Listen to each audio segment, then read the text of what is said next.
Bonjour à tous et à toutes. Soyez les bienvenus. Aujourd'hui, nous allons présenter une situation que je pense très alarmante. La situation des Ivoiriens, la souffrance des Ivoiriens. Mes frères, mes sœurs, aujourd'hui, on constate que les Ivoiriens souffrent. Les Ivoiriens sont en train de souffrir. Ce grand peuple, oui. Les Ivoiriens sont persécutés. Les Ivoiriens sont, je dirais, relégués au second plan dans leur propre maison. Les Ivoiriens n'ont plus de terre. Les Ivoiriens n'ont plus de richesse. Et ils sont contraints à se battre entre eux, à se détester, à se haïr, parce que la subsistance devient rare. Mes frères, mes sœurs, il y a quelque chose de grave parce que nous constatons que les Ivoiriens sont en train de s'expatrier. Ils sont en train de sortir de leur maison, aller au Canada, aller aux États-Unis, en Europe, partout, même au Congo, même au Kenya. Ce qui était inconcevable il y a quelques années. L'Ivoirien est en train de fuir sa maison parce qu'il n'est plus propriétaire de sa maison. Parce que dans sa maison, il est esclave, il souffre. Vous comprenez? Donc il préfère aller sortir de sa propre maison, abandonnant ici sa terre, sa maison, ses biens, parce qu'on a comme l'impression qu'il n'est plus propriétaire de tout ça. Voilà la tragédie, voilà le drame. Mais mes frères, mes sœurs, à qui la faute? On peut accuser un tel. Oui, c'est ceux-là qui sont en train de mépriser les Ivoiriens. C'est ceux-là qui est en train de faire ceci. C'est ceux-ci-là, c'est ceux-là qui font comme ça. On peut tous accuser les gens, c'est normal, c'est bon, c'est vrai. Mais soyons intelligents et logiques. Vous voyez, la faute revient, incombe aux Ivoiriens. Vous voyez, c'est les Ivoiriens qui ont créé leur situation difficile. Aujourd'hui, ceux qui aujourd'hui pillent la Côte d'Ivoire, ceux qui aujourd'hui persécutent les Ivoiriens, mes frères, ce n'est pas de leur faute. Plus vous allez les attaquer, plus vous allez les insulter, plus vous allez les mépriser, ils vont toujours prendre en puissance sur vous. Vous voyez, ils vont toujours être de plus en plus méchants. Vous comprenez? Il ne s'agit pas de se battre avec quelqu'un pour dire, voilà, c'est toi qui es la cause de ma souffrance. C'est toi, l'étranger. C'est ce qu'on a toujours entendu. C'est les étrangers. C'est vrai que c'est les étrangers qui aujourd'hui dominent la Côte d'Ivoire. Mais mes frères, mes sœurs, ce n'est pas la faute aux étrangers, parce que les étrangers, là, Dieu leur a donné un mandat. Dieu leur a donné un pouvoir de s'établir sur l'Ivoirien, de le persécuter, jusqu'à ce qu'ils comprennent. Vous comprenez? Tant que l'Ivoirien n'a compris sa faute, alors sa situation va aller de mal en pire.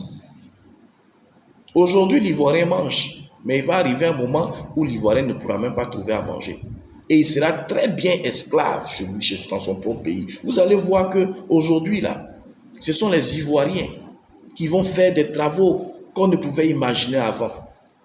Je ne dis pas qu'il y a certaines activités qui ne sont pas plus bonnes que les autres, mais c'est une question d'habitude. On n'était pas habitué à faire certaines choses. Et pour manger, on sera obligé de faire ces choses-là.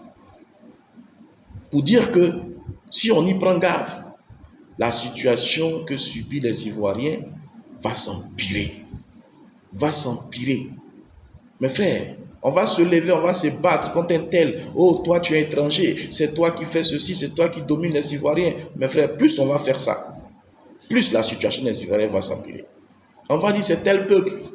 Oui, c'est vous qui nous dominez, c'est vous qui avez pris nos villages. C'est vous aujourd'hui qui êtes à la tête de nos champs. On va vouloir se battre avec eux, contre eux, pour pouvoir récupérer nos champs. Plus on va vouloir faire pratique, on va se lancer dans cette démarche, plus ils vont nous dominer. Parce que c'est un plan divin. C'est un plan divin, la souffrance de l'Ivoirien. La souffrance de l'Ivoirien est un plan divin pour dire que c'est une malédiction. Les Ivoiriens souffrent. Ils souffrent parce qu'ils ont désobéi, parce qu'ils se sont rébellés, parce qu'ils ont persécuté, parce qu'ils ont méprisé, parce que tout ce qu'ils vivent là, c'est ce qu'ils ont fait endurer à un personnage qu'on appelle le président Félix Houphouët-Boigny. Mes frères, mes sœurs, c'est la vérité. Ce que les Ivoiriens ont fait subir, pardonnez-moi, au président Félix Houphouët-Boigny, c'est ce qu'ils récoltent aujourd'hui. Le mépris, l'humiliation, le rabaissement. Vous voyez ça? Voler Houphouët-Boigny jusqu'à le traiter de voleur. On a vu ça ici. Non, ça là c'est pour nous. Oufou a pris l'argent des Ivoiriens pour construire ça. Donc ça nous appartient. Vous comprenez? Voilà. Aujourd'hui, l'héritage d'Oufoué qu'il a laissé même à ses propres enfants, à sa propre famille, aujourd'hui a disparu. Parce que les Ivoiriens l'ont traité de voleur, l'ont humilié. Donc du coup, les gens disent que tout ce qu'il a là, ce n'est pas pour lui. Il a acquis frauduleusement. Vous voyez ça? Pourtant, ce président-là a travaillé pour les Ivoiriens, a aimé les Ivoiriens. Vous comprenez? Mais comment on lui a dit merci? Comment on lui a dit merci? On s'est rébellé contre lui. Vous comprenez? Et ce qui a fait que Houphouët-Boigny a perdu en crédibilité dans le monde entier. Parce qu'il était respecté. Mais à cause de ses propres enfants, de ses propres Ivoiriens, les gens ont dit, mais regardez, lui-même dans son propre pays, il est contesté. Donc allez, on n'a qu'à lui enlever notre confiance. Et c'est toute cette souffrance-là qui a fait que le vieux est mort. Parce qu'il s'est retranché dans les remords, dans la peine, dans la souffrance. Il ne pouvait pas imaginer que ces gens pour lesquels ces personnes pour lesquelles il s'était sacrifié là, voilà ce qui leur retournait. Vous voyez ça? Mes frères, mes sœurs, les Ivoiriens se sont attaqués à Houphouët-Boigny de par les politiciens et précisément de par Gbagbo Laurent. Vous comprenez?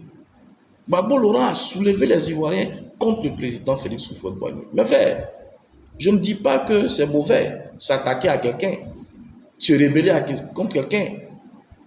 Je ne dis pas que c'est mauvais.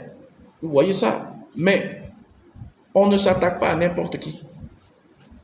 On ne s'attaque pas à n'importe qui. Et on ne doit pas s'attaquer, on ne doit pas entreprendre, je dirais, cette démarche de s'attaquer à quelqu'un là, de façon, je dirais, sans réflexion, sans analyse. Parce qu'il y a des gens qu'on n'attaque pas. Ceux qu'on n'attaque pas là, c'est ceux-là que Dieu a établis pour un but. Si tu t'en prends à eux, tu vas souffrir. Tu seras maudit. Et c'est comme ça le président Félix Houphouët-Boigny. Parce qu'on a comme l'impression, on a eu l'impression que le président Houphouët-Boigny, c'est quelqu'un qui n'avait rien à faire, qui est venu s'asseoir là, en tant que président de la Côte d'Ivoire, et puis voilà, il prend l'argent des Ivoiriens, il fait ce qu'il veut avec. On n'avait pas compris beaucoup de choses. Parce qu'on ne pouvait pas comprendre. Vous comprenez? On s'est attaqué à Houphouët, on s'est rébellé à Houphouët. Que Dieu a établi pour le bonheur des Ivoiriens. Que Dieu a établi pour faire grand les Ivoiriens. Vous comprenez ça? Vous ne connaissez pas l'histoire du Houphouët-Boigny. Vous avez simplement lu ce qui se passait sur sa vie. Mais Houphouët était un envoyé de Dieu. Houphouët était un serviteur de Dieu. C'est la vérité. Vous allez peut-être me dire, non, mais Houphouët, il a tué les gens, il a fait ceci, il a fait cela. Mais ce que vous ne comprenez pas, quand Dieu envoie quelqu'un, ce n'est pas forcément pour lui dire, va, annonce mon amour, annonce ceci. Comme les prêtres et les pasteurs qui sont chargés d'annoncer, qui disent de parler de Dieu d'une manière. Vous voyez, Dieu il envoie beaucoup de personnes. Dieu peut envoyer un brigand pour faire sa volonté. Dieu peut envoyer un méchant pour faire sa volonté. Dieu peut dire, voilà, je t'envoie ici. Tous ceux qui vont se lever contre toi pour ne pas que tu atteignes ta mission là, il faut les traiter comme ça. Est-ce que Dieu n'a jamais dit ça? Voilà. Houphouët était dur parce qu'il avait un objectif à atteindre. Vous voyez, les gens qui vont venir s'opposer à lui là, il avait bien voulu leur expliquer. Mais s'il leur explique, est-ce qu'ils vont comprendre? Non. Donc, allez, il faut les écarter. Vous voyez? Donc, c'est pour dire que il faut Boigny là.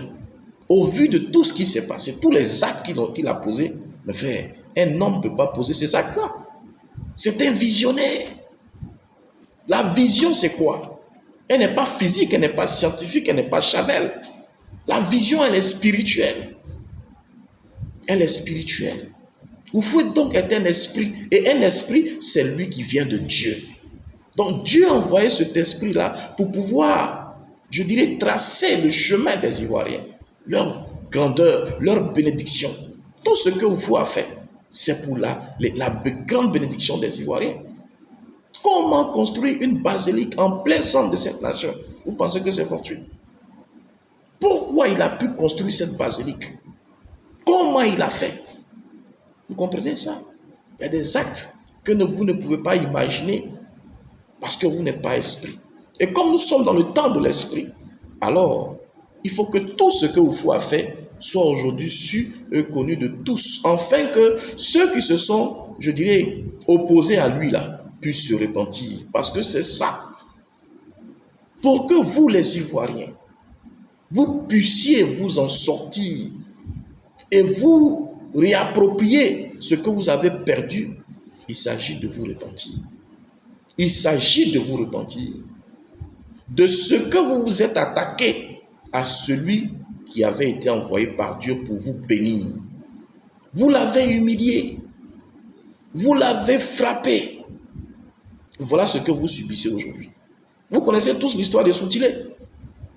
Vous voyez, Dieu a envoyé quelqu'un pour voir la méchanceté de ce village-là. Et dans le village, il y a une famille qui l'a bien traité. Qu'est-ce qui s'est passé? Il a dit, sortez du village parce que je vais maudire. Quand Dieu envoie quelqu'un que tu ne comprends pas son message, que tu t'attaques à lui parce que ce fou-là, qui était envoyé par Dieu, là, les gens l'ont chassé, l'ont humilié dans le village. Mais le village a été maudit. Quand tu t'attaques à quelqu'un que Dieu a envoyé, tu es maudit.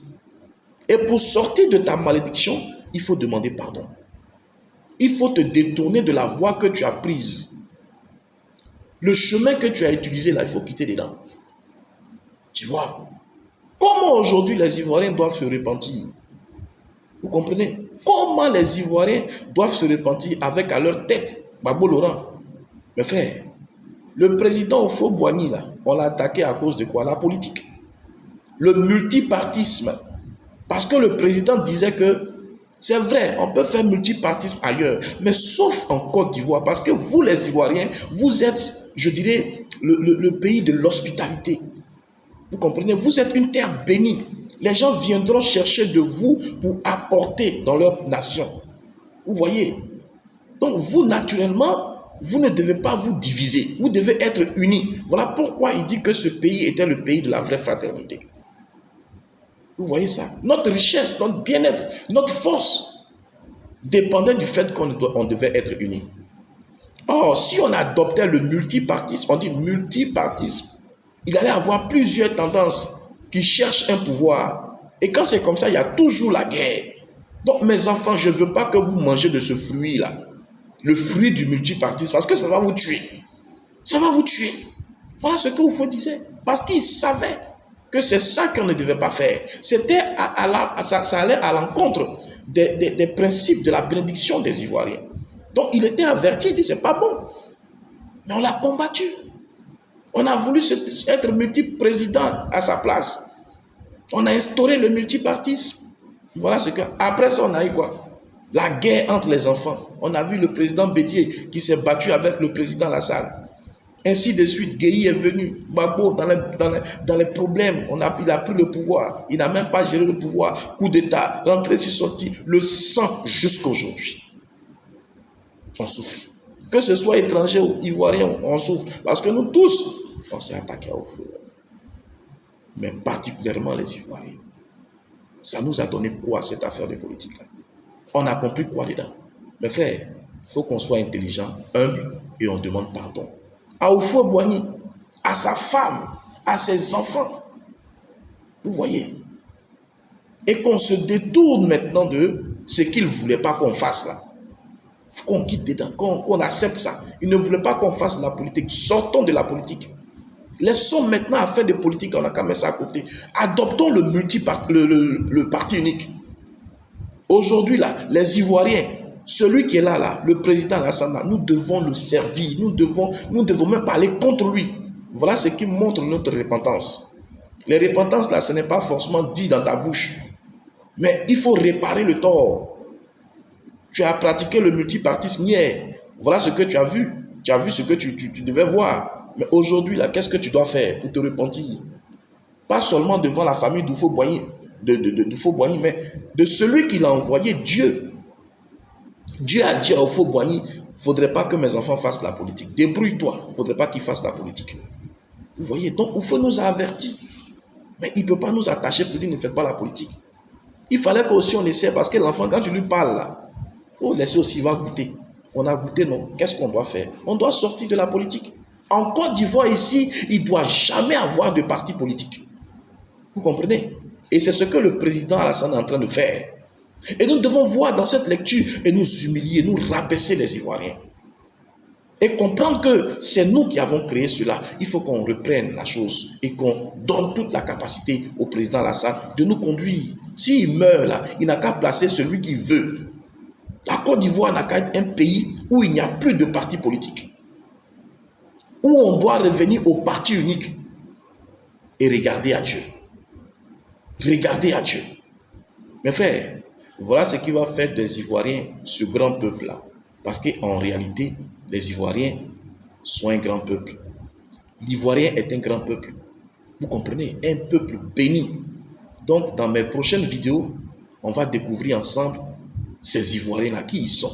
Et puis, on va rentrer en profondeur quant aux actes que le président Félix Houphouët-Boigny a posés pour qu'on ne puisse pas penser que c'est un homme, c'est un envoyé de Dieu en réalité. Ce qu'il a fait, l'homme ne peut pas comprendre. Donc, on va attendre la prochaine vidéo et puis on va aller en profondeur. Sinon, pour l'instant, comprenez que nous, les Ivoiriens, nous devons nous humilier devant Dieu et lui demander pardon de ce qu'on a méprisé, persécuté son envoyé. On ne l'a pas compris. Et aujourd'hui, c'est détourné de la mauvaise voie du multipartisme qu'on a pris pour revenir au parti unique. Pas pour faire plaisir au président Alassane Ouattara, mais pour dire qu'on a compris. Parce que c'est dangereux pour nous-mêmes. Nous devons suivre le président Alassane Ouattara. Il est bon, il est mauvais, c'est notre papa. Dieu dit tu dois honorer ton père. Il n'a pas dit donner une condition. Donc aujourd'hui, être président, c'est notre papa. C'est comme si c'est Houphouët-Boigny qui est là. Et c'est Houphouët-Boigny parce que c'est un disciple d'Houphouët-Boigny. Donc, on n'a qu'à le servir.